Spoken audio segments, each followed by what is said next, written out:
A very good evening to all of you. I welcome you all to the ICANN initiative, the Hindu and Indian Express analysis. We will start the day with the prelims theme of the day. We'll take up geography today again. And in geography, most of the questions that you get are very factual, and if you know the answer, you can get the right one. So you need to make a list of the important straits, important isthmus, bays and gulfs, and the important trenches in the various oceans across the world. So this is a basic information that you should know, because in geography, mapping is one of the important components, and you can expect 2 to 3 questions at least on mapping. So these are the common points where the mapping questions can be framed as to which are the important straits, isthmus, bays, gulfs and trenches. So do make a list of this over the weekend and try to plot it over and identify it over the map so that you remember it. So now we'll start with the topics of the day.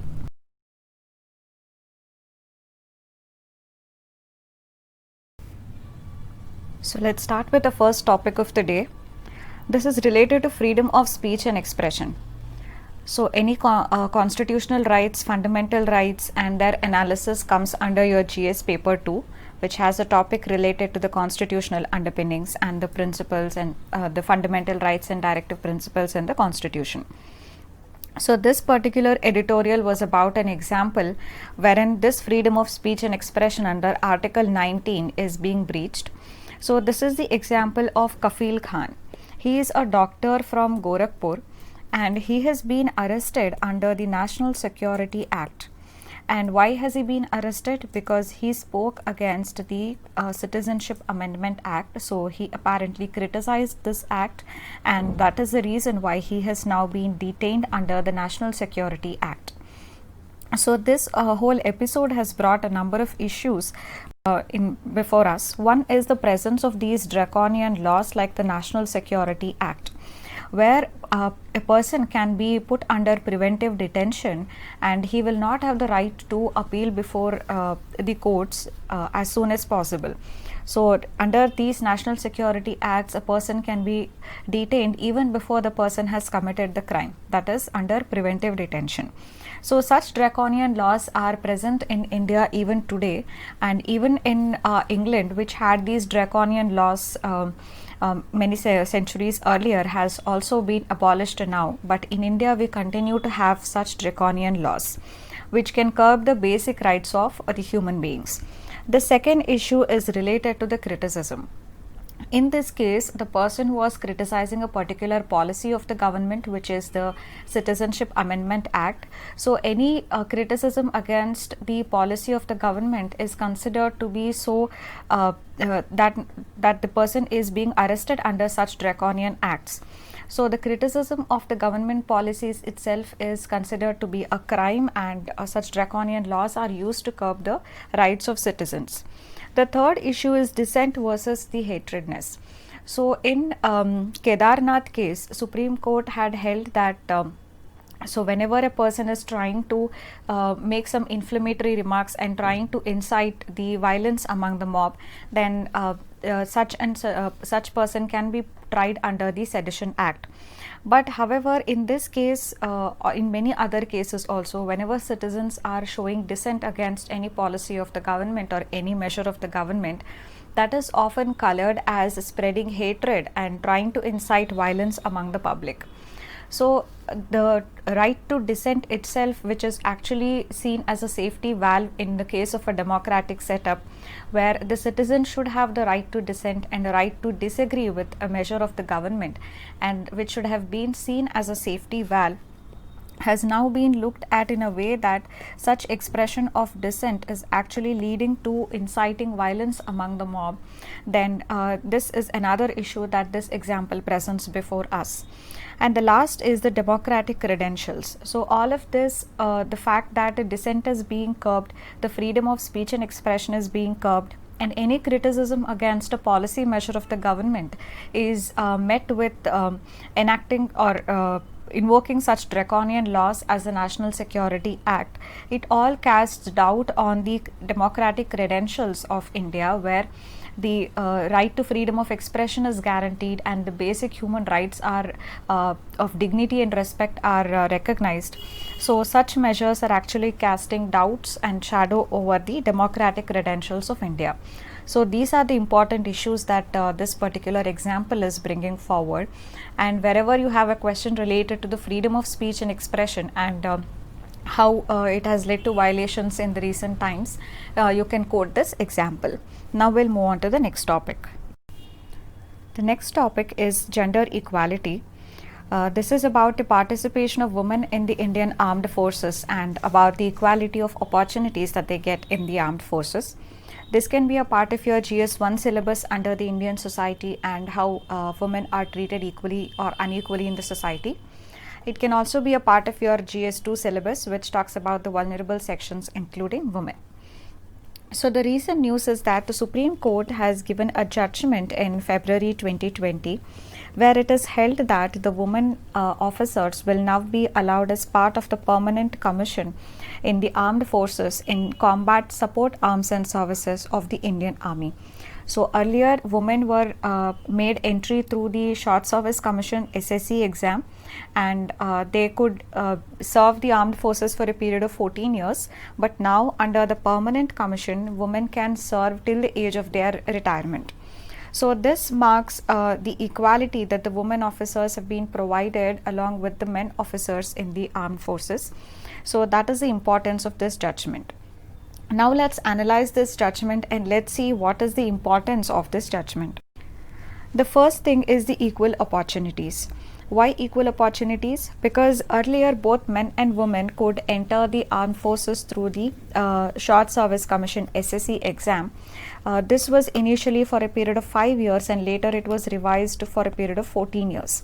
So for 14 years, both men and women could serve in Indian Army as in the Short Service Commission. But however, at the end of 14 years, while the male officers had an opportunity to become a part of the permanent commission, but the women officers of the Indian Army did not have this opportunity. So they had to look for alternative jobs and careers post their 14-year service in the Indian Army under the SSC. So with this judgment of the Supreme Court, now the women will also get an equal opportunity to be part of the permanent commission along with the male officers, and they will also be able to serve the Indian Army till the age of their retirement. So this shows how the women have now won equal opportunities with respect to men in the Indian Army. Second is it addresses several regressive mindsets. So the traditional mindset was against inclusion of women in the permanent commission because of the patriarchal mindset in the society, and also the belief that it is difficult to handle the situations where the enemy forces take our women officers as prisoners, and that it requires a lot of brute strength to survive in the Indian Armed Forces, and women will not be able to do that. They have their own biological limitations. These were the regressive mindsets that prevailed, and this judgment is an answer to these regressive mindset, which shows that women have also been able to contribute all these years in the Indian Army. They have fought shoulder to shoulder with the male officers and have proved nothing less compared to the male officers. So this regressive mindset has also been addressed through this judgment. The third is the discrimination.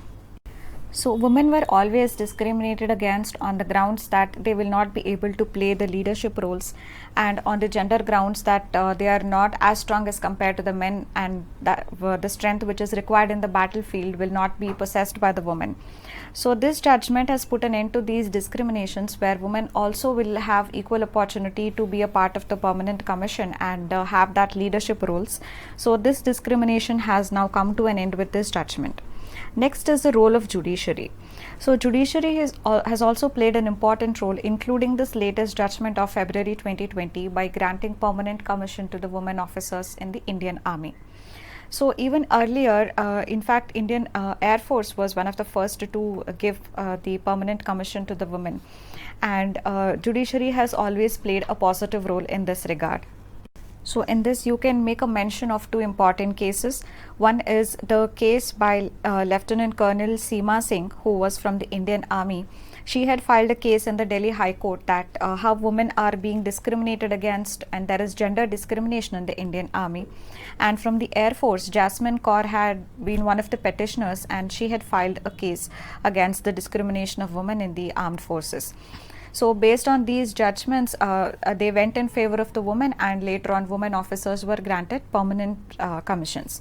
So this shows the important role that the judiciary can play in providing equal opportunities to women and also removing such regressive mindsets that prevail in the society.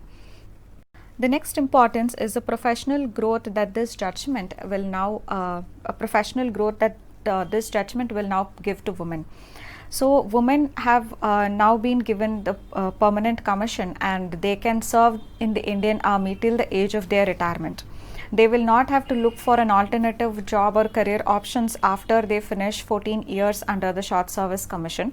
They will have the opportunity of professional growth, promotions, and their career growth within the Indian Army until the time of their retirement. So this offers enough opportunities for women officers as well, along with men, for their professional growth. Next is the recognition of the contribution. Women officers, as I said, have contributed shoulder to shoulder with the male forces. They have contributed to the, protecting the and in the defense of India. In spite of the women officers forming just 3.3% of the total strength of the Indian Army, they have always been bravely involved in various operations on the field, and their contribution has been very much significant. So in recognition of this contribution, the women have now been given the permanent commission. So this is actually a recognition of the contribution that they have been rendering all these years in the field in various operational fields. The next is the other benefits that the women officers are likely to get once they are part of the permanent commission. They will get several employee benefits, like even in respect of higher studies. So they can study from the National Defense College, the Army War College, and they also have options for opting in higher studies in, for instance, the Master of Business Administration. And they will also be getting pension after they retire from the Army, and even the ex-serviceman status. All of these are the other benefits that the women officers will now get, being a part of the permanent commission, which they were earlier deprived of. So next is addressing the shortage. Now this is actually a way of addressing the shortage also, because women have already been contributing so significantly in the Indian Army. By making them a part of the permanent commission, it's an opportunity for us to reduce the shortage that is there in the Indian Armed Forces. There is an 18% shortage of the authorized strength in the Indian Army.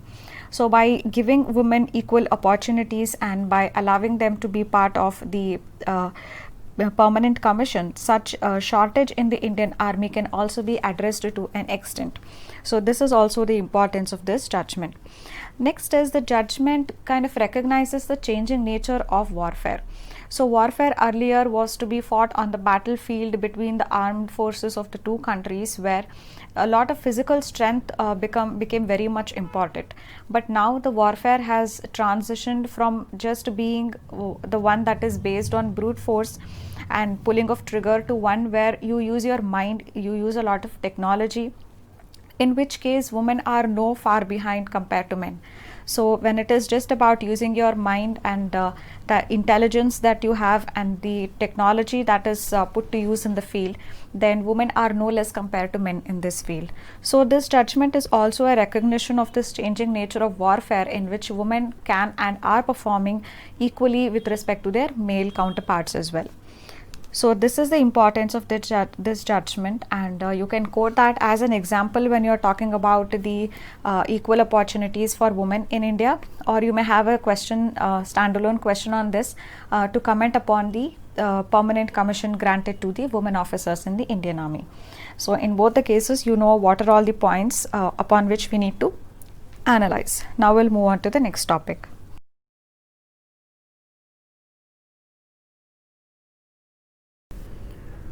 So next topic is digital governance, and it is a part of your GS paper 3, which talks about science and technology, cybersecurity, and such things. So we spoke about digital governance even yesterday when we analyzed the reasons why there must be sharing of non-personal data, and the Gopal Krishnan committee, which has been set up by the government to come out with a governance framework for governance of the non-personal data. So in this particular editorial, we will further continue the analysis on this particular topic. First of all, this editorial begins by giving us a basic understanding of what non-personal data means. As the name itself suggests, it is that data which does not identify an individual. For instance, if we are collecting data related to the land registrations that are happening in a particular district or in the state, we get a lot of information about how the land is being used, that is the land use pattern. So the land use pattern data cannot recognize or identify an individual, but it offers a lot of information for formulation of policies.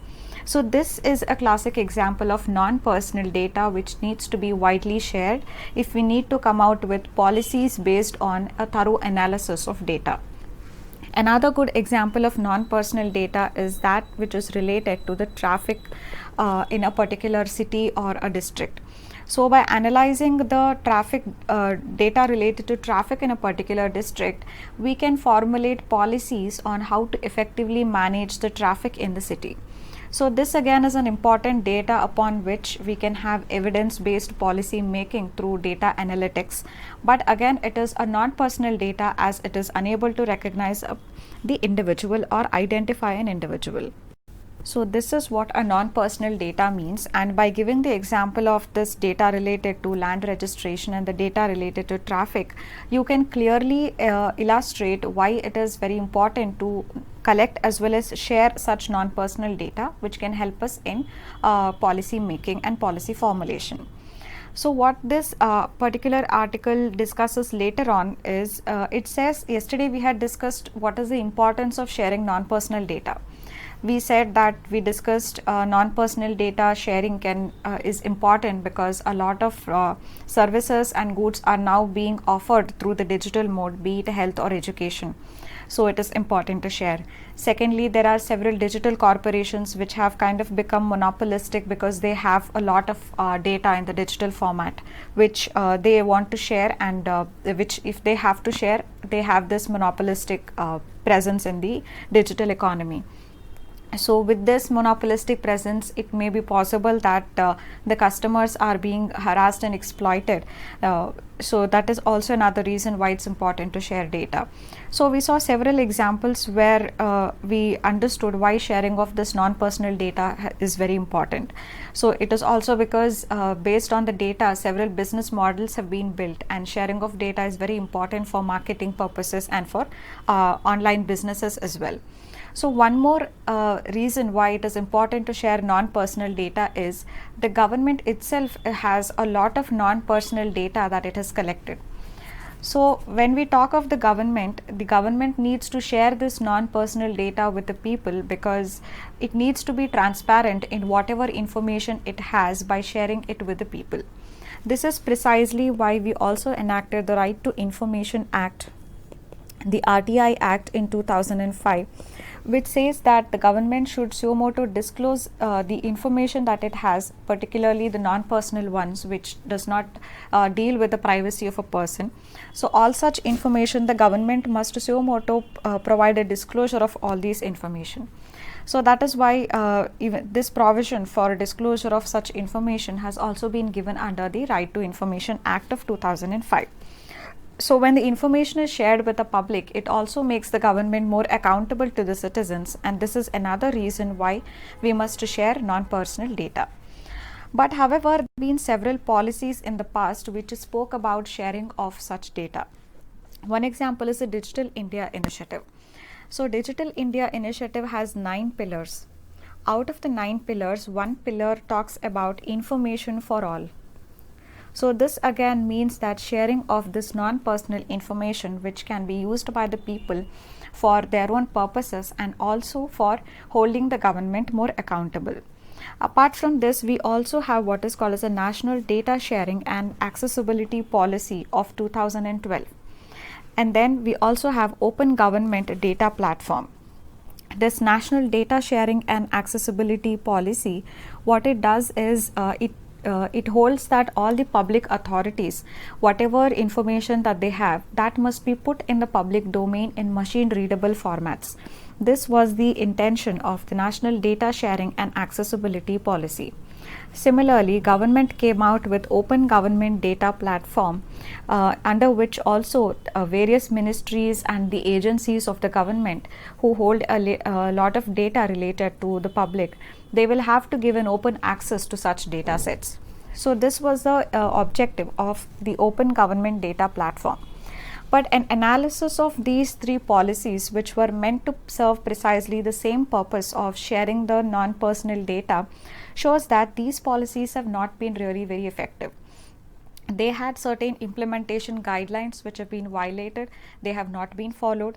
So as a result of all these, whatever final data set that we have in the public domain is incoherent, it is of poor quality, and the quantity of the data is also not complete, and therefore all of this, the incoherentness of the data, the poor quality of the data, so all of this has what the result of all of this is that the usability of the data has decreased.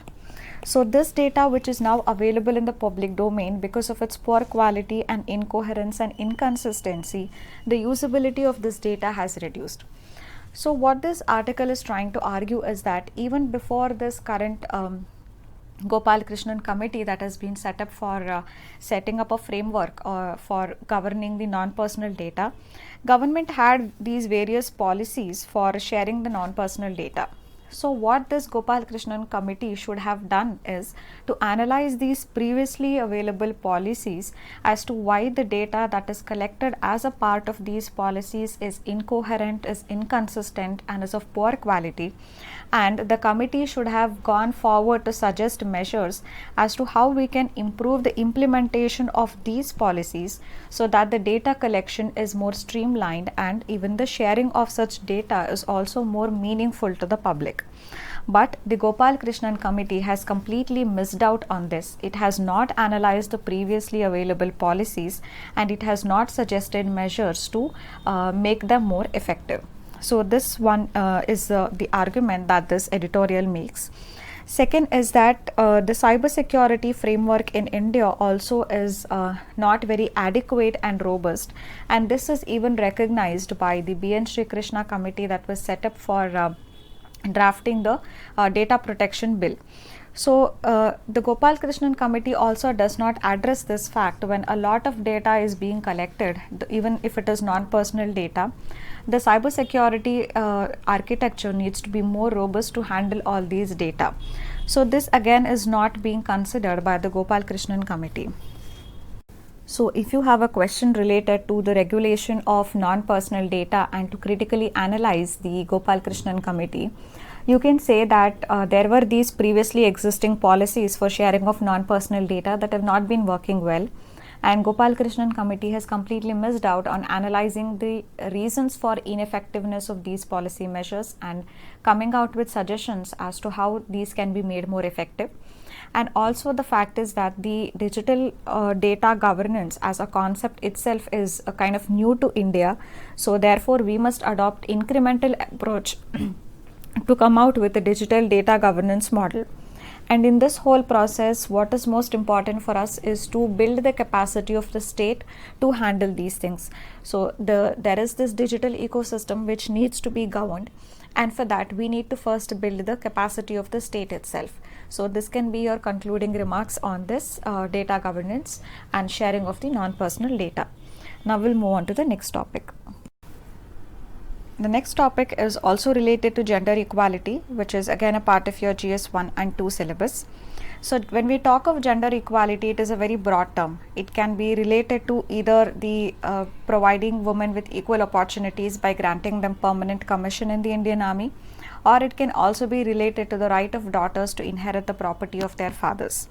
So when gender equality is spoken in the broad terms, it can include all of these examples which you can quote in your answers if the question is really broad, which is talking about gender equality.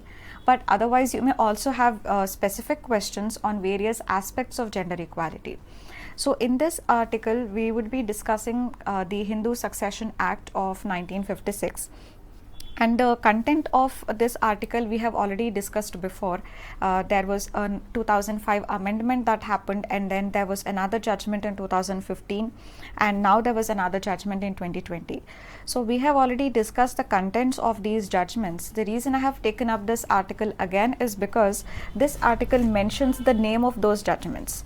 And always whenever you are mentioning the name of the judgment in your answer, that will give that much more weightage to your answer, that you are aware of not just the contents of the judgment but also the name of the judgment, which you can quote and underline in your answer for more value. So that is the reason why I have selected this article again today, and we'll just be discussing the most important things in this particular article. So let's try to first understand the timeline that's involved. So we have this Hindu Succession Act first, that was enacted in 1956.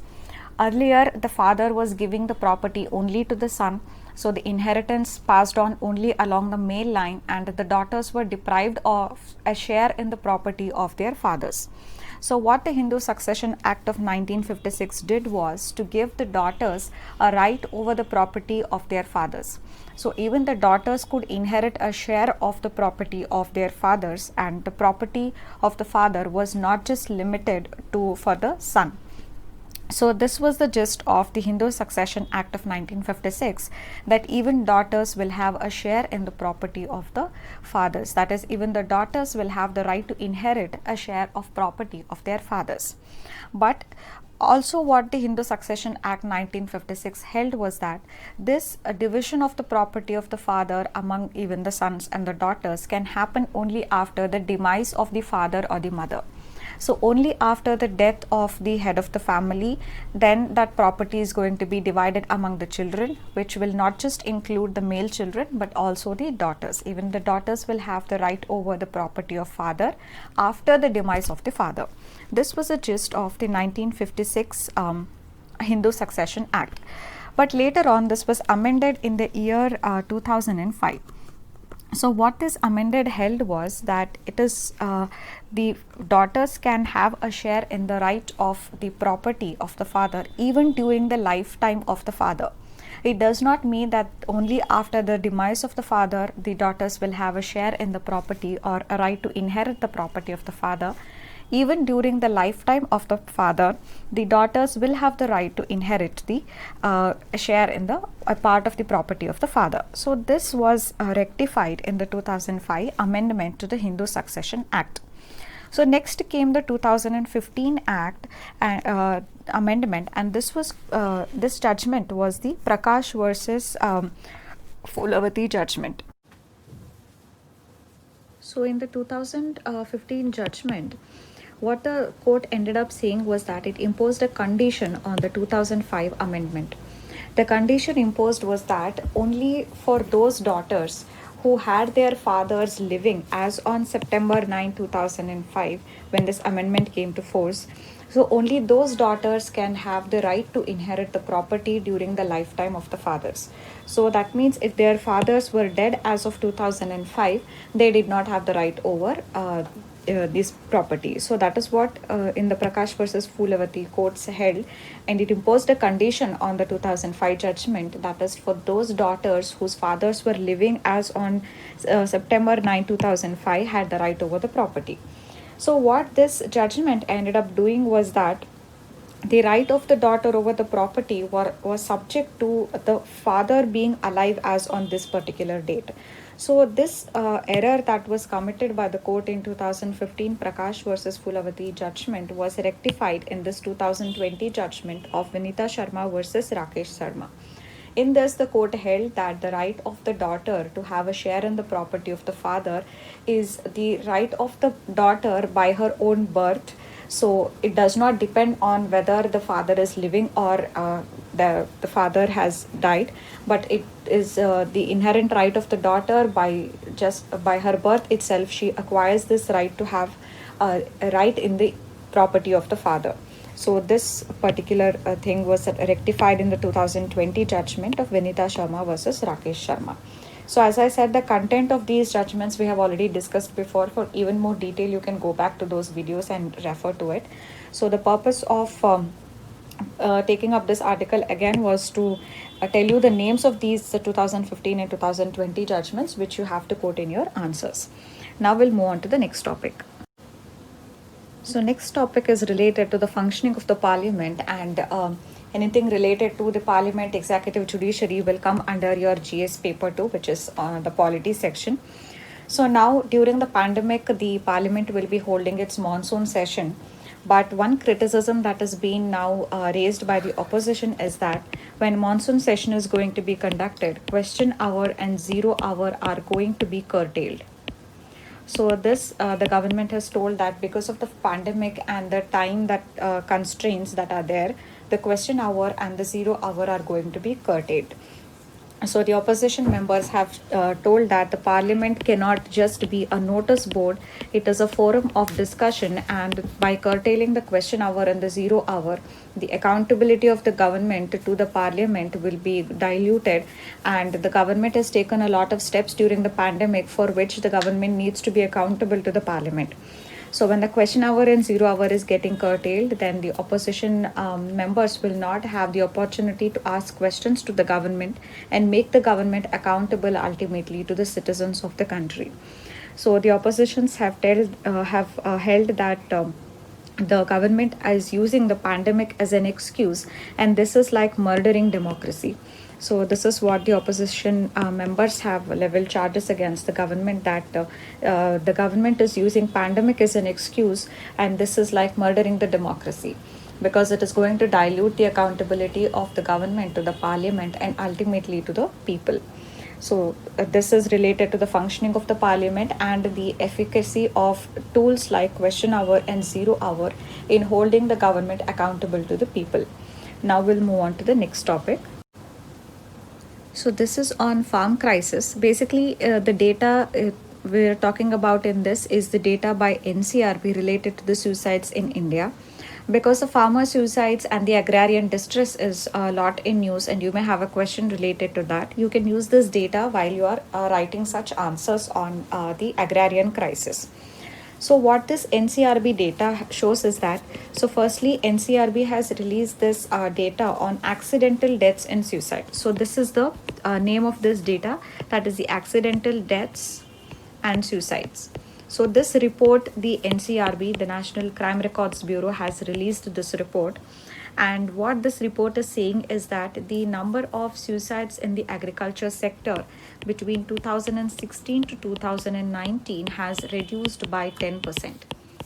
So this is an important data that you can quote when you're talking about agrarian crisis and the farmer distress. So between 2016 and 19, the NCRB data on accidental death and suicides holds that in this period, the farmer or the suicides in the agriculture sector have reduced by 10%. Apart from this, NCRB data also shows two other important observations which you need to keep in mind even for your prelims exam. One is that it shows that the southern Indian states, there is more propensity for the people to commit suicides compared to the northern Indian states. Even though the poverty is more in northern Indian states, it is the southern India that is contributing to the major number of suicides in the country. So that is one observation, that the suicides are more in number in the southern states compared to the northern states. And the second observation is that contrary to the perception, the share of the farmer suicides in the total number of suicides is in fact just somewhere around 7% or 7.4% of the total number of suicides is the farmer suicide.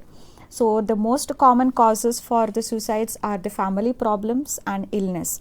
So they were the major causes of suicides in 2019. So contrary to the perception that it is a farmer suicides which is more. So farmer suicides have contributed just around 7% to the total number of suicides. So these are the other articles that were not relevant from your point of view of your exam. And there was one more news today related to the mission Karmayogi, but there was no editorial analysis on the mission. It was just a small piece of information that was given about it. So I'm planning to make a video on mission Karmayogi and its analysis on my channel Prerayati, because the newspapers are not covering any detailed analysis till now. The detailed analysis has not come in the newspapers. So this weekend, if I get time, I'll download the document, government document, go through it, and I'll try to make a video on that. So now we'll come to the prelims question that is based on current events. So there's what is called as Danakil depression. So you have to tell me what is Danakil depression, where is it found, and also why was it in news. So that's it for today. Thank you.